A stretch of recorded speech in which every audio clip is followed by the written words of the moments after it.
নমস্কার, WBPSC civil sub assistant আর junior engineering recruitment examination 2004-এর আজকে আমরা 71 থেকে 80 পর্যন্ত প্রশ্নের উত্তর করব। তো দেখে নেওয়া যাক প্রথম প্রশ্ন, question number 71।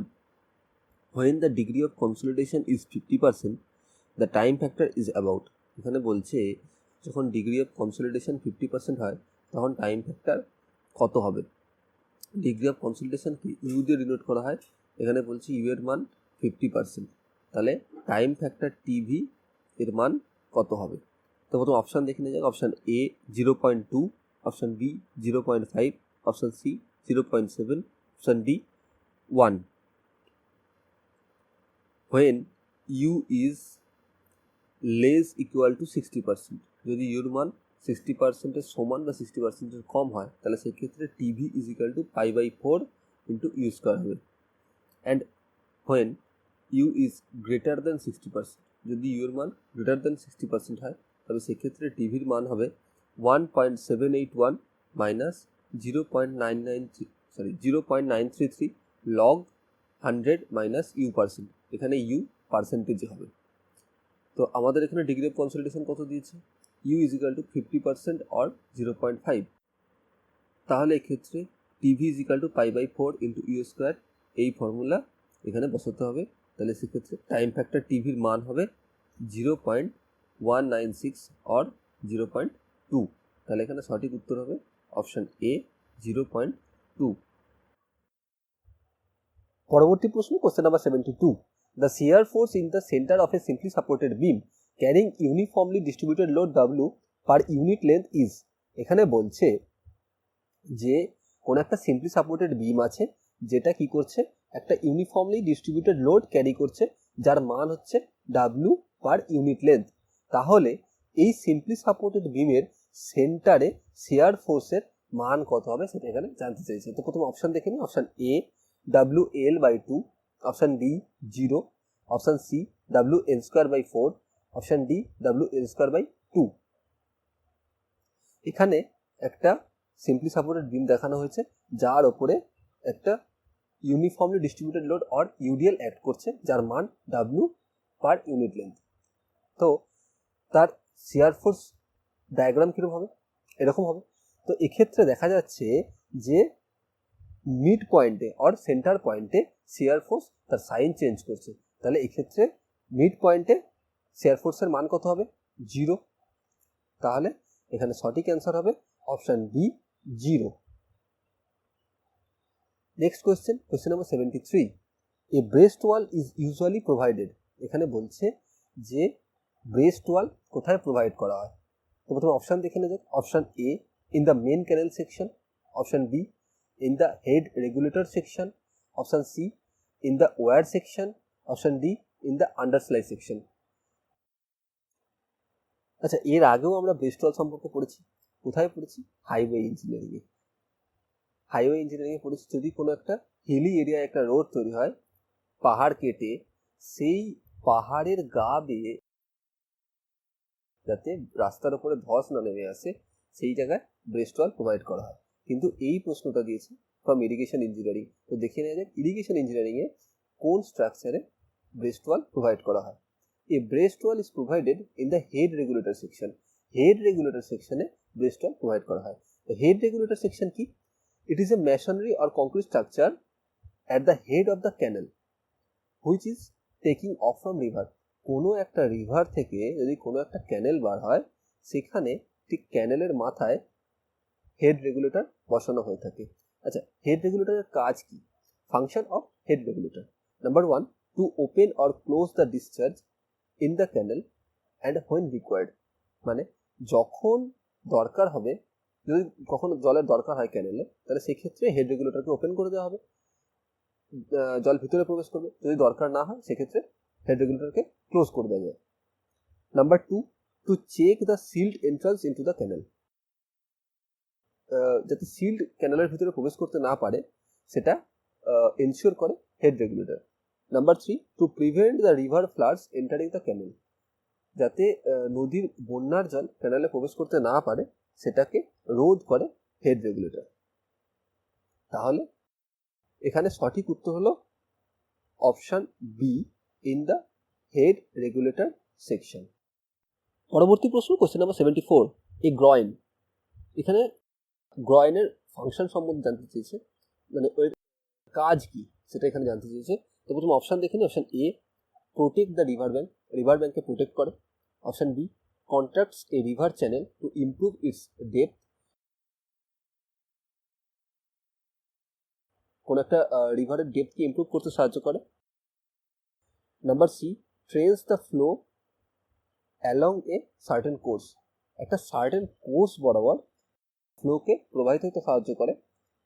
Option D, all of the above. তো গ্রয়েন এর ফাংশনের ক্ষেত্রে এই তিনটে অপশানই ঠিক। এটা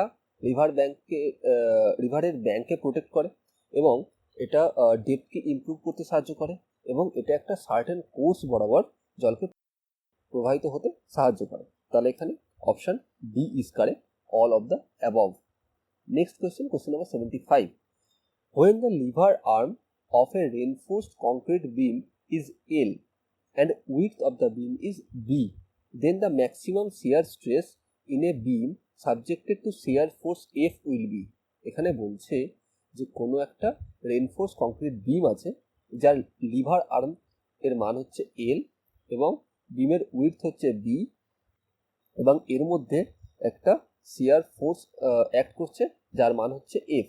তো আমাদের বার করতে হবে ম্যাক্সিমাম শিয়ার স্ট্রেসের মান কত হবে। তো প্রথমে অপশান দেখে নিই। Option A, F B by L. Option B, F by B into L. Option C, F into L by B. Option D, F into L into B. Maximum shear stress or tau S, এটাকে tau ম্যাক্সও লেখা যেতে পারত, is equal to shear force divide by lever arm into width. তাহলে আমাদের এখানে সঠিক উত্তর হবে option B, F by B into L, or shear force divide by B into lever arm, or width into lever arm. Tau ম্যাক্সকে আমরা আরও কি লিখতে পারি, F divide by J into D into B, যেখানে ডি আর B হলো width and depth, আর জে হলো lever arm factor. Lever arm factor এটা টাও ম্যাক্সের ক্ষেত্রে, অর টাও এস এর ক্ষেত্রে, অর ম্যাক্সিমাম শিয়ার স্ট্রেসের ক্ষেত্রে। ইন IS 456 1978, এটা 1978-এও আছে, আর 456 2000-এও আছে। The equation for maximum shear stress has been simplified. Maximum shear স্ট্রেসের ইকুয়েশনটাকে সিম্পলিফাই করা হয়েছে কিভাবে, dropping the lever arm factor and by changing term maximum shear stress by the term nominal shear stress. Maximum shear স্ট্রেসটাকে change করে এখন nominal shear stress করা হয়েছে, আর এই যে ফর্মুলাটা থেকে লিভার আর্ম ফ্যাক্টরকে ড্রপ করা হয়েছে আর অমিট করা হয়েছে। এখন ফর্মুলাটা কি হয়েছে, tau is equal to F by D into B. এখানে tau is equal to nominal shear stress. আচ্ছা, এই নমিনাল শিয়ার স্ট্রেস কি রিপ্রেজেন্ট করে, nominal shear stress represent average intensity of stress in the beam. এটা বিমের average intensity of স্ট্রেসকে represent করে। Nominal shear স্ট্রেসকে আমরা এভারেজ শিয়ার স্ট্রেসও বলতে পারি। পরবর্তী প্রশ্ন, question number 76, a simply supported beam carries two equal concentrated loads W distances 1/4 from either support, the maximum bending moment M is। এখানে বলছে একটা সিম্পলি সাপোর্টেড বিম আছে যার মধ্যে দুটো ইকুয়াল কনসেন্ট্রেটেড লোড অ্যাক্ট করছে, কনসেন্ট্রেটেড লোড আর পয়েন্ট লোড অ্যাক্ট করছে, যার মান হচ্ছে W। কোথা থেকে, সাপোর্ট থেকে 1/4 ডিস্টেন্স। 1/4 মানে ধরা যাক একটা সিম্পলি সাপোর্টেড বিম আছে যার লেন্থ হচ্ছে L। ওকে, এবারে দুটো কনসেন্ট্রেটেড লোড এর মধ্যে অ্যাক্ট করছে যার ডিস্টেন্স ফ্রম সাপোর্ট L/4, এদিকেও L/4 এবং এদিকেও L/4। তাহলে এই বিমের ম্যাক্সিমাম বেন্ডিং মোমেন্ট এর মান কত হবে। তো প্রথমে অপশান দেখে নিই। Option A, WL/8, option B WL/2, option C WL/4, option D WL/3। এখানে একটা সিম্পলি সাপোর্টেড বিম আছে যার মধ্যে দুটো কনসেন্ট্রেটেড লোড অ্যাক্ট করছে যারা ইকুয়াল এবং এদের মান হচ্ছে W। ফ্রম দ্য সাপোর্ট এদের ডিস্টেন্স কত? A। এটা হলো এর বিএম ডায়াগ্রাম আর বেন্ডিং মোমেন্ট ডায়াগ্রাম। তাহলে এক্ষেত্রে ম্যাক্সিমাম বেন্ডিং মোমেন্ট কত হবে? W/A। তো প্রশ্নে আমাদের এই A এর মান কত দিয়েছে? L/4। তাহলে সেক্ষেত্রে ম্যাক্সিমাম বেন্ডিং মোমেন্ট কত হবে? W/L/4। তাহলে এখানে উত্তর হবে WL/4। তাহলে এখানে সঠিক অ্যান্সার হবে অপশান সি WL/4। যদি এই ডিস্টেন্স 1/3 হতো তাহলে সেক্ষেত্রে অ্যান্সার হতো WL/3। পরবর্তী প্রশ্ন, question number 77। The sewer which receives discharge from 2 or more main sewers is known as. এখানে বলছে যে সিওয়ার দুটো বা তার অধিক মেন সিওয়ার থেকে ডিসচার্জ রিসিভ করে সেই সিওয়ারকে কি বলা হয়? প্রথম অপশান দেখে নেওয়া যাক। Option A an intercepting sewer, option B a trunk sewer, option C lateral sewer, option D an outfall sewer. যখন কোনো একটা সিওয়ার দুই বা তার অধিক মেন সিওয়ার থেকে ওয়েস্ট ওয়াটারকে রিসিভ করে তখন সেই সিওয়ারকে ট্রাঙ্ক সিওয়ার বলে। ট্রাঙ্ক সিওয়ার। আবার মেন সিওয়ার কাকে বলে? মেন সিওয়ার যখন কোনো সিওয়ার দুই বা তার অধিক সাবমেন সিওয়ার থেকে ওয়েস্ট ওয়াটারকে রিসিভ করে তাকে মেন সিওয়ার বলে। সাবমেন সিওয়ার কি? সাবমেন সিওয়ার হলো যে সিওয়ার দুই বা তার অধিক ল্যাটারাল সিওয়ার থেকে ওয়েস্ট ওয়াটারকে কালেক্ট করে, this is called submain sewer. Lateral sewer কি? যে সিওয়ার দুই বা তার অধিক হাউস সিওয়ার থেকে ওয়েস্ট ওয়াটারকে কালেক্ট করে, this is called lateral sewer. আর হাউস সিওয়ার কি? হাউস সিওয়ার হলো সেই সিওয়ার যেটা বাথরুম বা কিচেন থেকে ওয়েস্ট ওয়াটারকে রিসিভ করে, দিস ইজ কল্ড হাউস সিওয়ার। তাহলে এখানে বলেছে যে মেন সিওয়ার থেকে ডিসচার্জকে রিসিভ করছে, তাহলে এখানে সঠিক উত্তর হবে অপশান বি এ ট্রাঙ্ক সিওয়ার। পরবর্তী প্রশ্ন, question number 78। For calculating the volume of brick work of one or more than one brick thick wall, no deduction is to be made for opening up to। এখানে বলছে যে 1 brick thick অথবা more than 1 brick thick ওয়ালের brick ওয়ার্কের volume calculate করার সময় maximum কত এরিয়াতে কোনো ওপেনিংয়ের কোনো ডিডাকশান হয় না। তার মানে হলো যে এখানে বোঝাতে চাইছে যখন কোনো ব্রিক ওয়ার্কের ভলিউম ক্যালকুলেট করা হয় সেই ক্ষেত্রে জানালা বা দরজার ওপেনিং এরিয়ার সাথে ব্রিক ওয়ার্কের থিকনেসকে গুণ করে যে ভলিউম বার হয়ে থাকে সেটাকে ডিডাক্ট করা হয়, কিন্তু একটা সার্টেন এরিয়া পর্যন্ত এই ডিডাকশন করা হয় না। সেটা কত সেটাই এখানে জানতে চাইছে। তো প্রথমে অপশান দেখে নিই।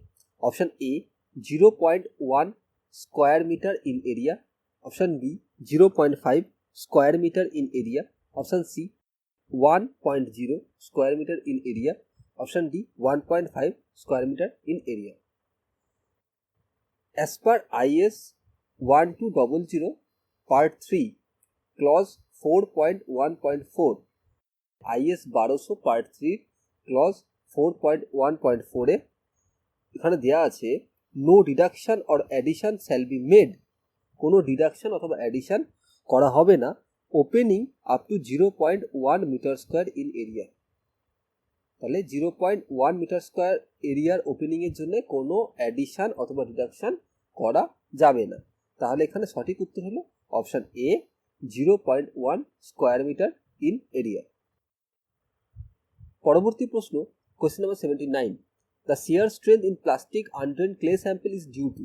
এখানে বলছে যে কোনো একটা প্লাস্টিক আনড্রেন ক্লের শিয়ার স্ট্রেংথ নিচের কোনটার দ্বারা মেজার করা হয়?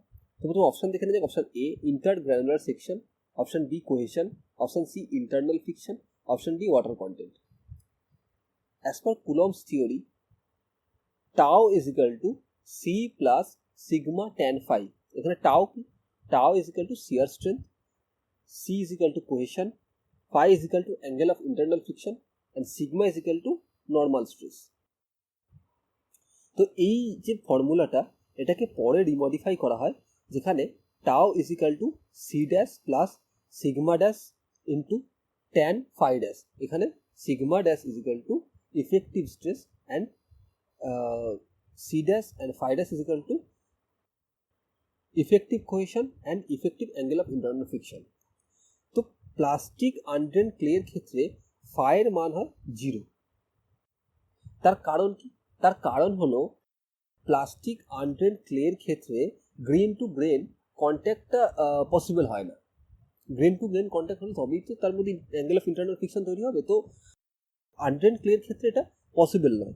সেই কারণে প্লাস্টিক আনড্রেন ক্লের ক্ষেত্রে phi এর মান আর অ্যাঙ্গেল অফ ইন্টারনাল ফ্রিকশনের মান 0 ধরা হয়ে থাকে। তাহলে সেক্ষেত্রে টাও এর মান কি হবে? টাও ইজ ইকুয়াল টু সি, মানে শিয়ার স্ট্রেংথ কার উপর dependable? For clay it is dependable on cohesion of the soil, সয়েলের কোহেশনের উপর ডিপেন্ডেবল। তাহলে এখানে সঠিক অ্যান্সার হলো অপশন বি, কোহেশন। পরবর্তী প্রশ্ন এবং আজকের শেষ প্রশ্ন, কোয়েশ্চেন নাম্বার 80।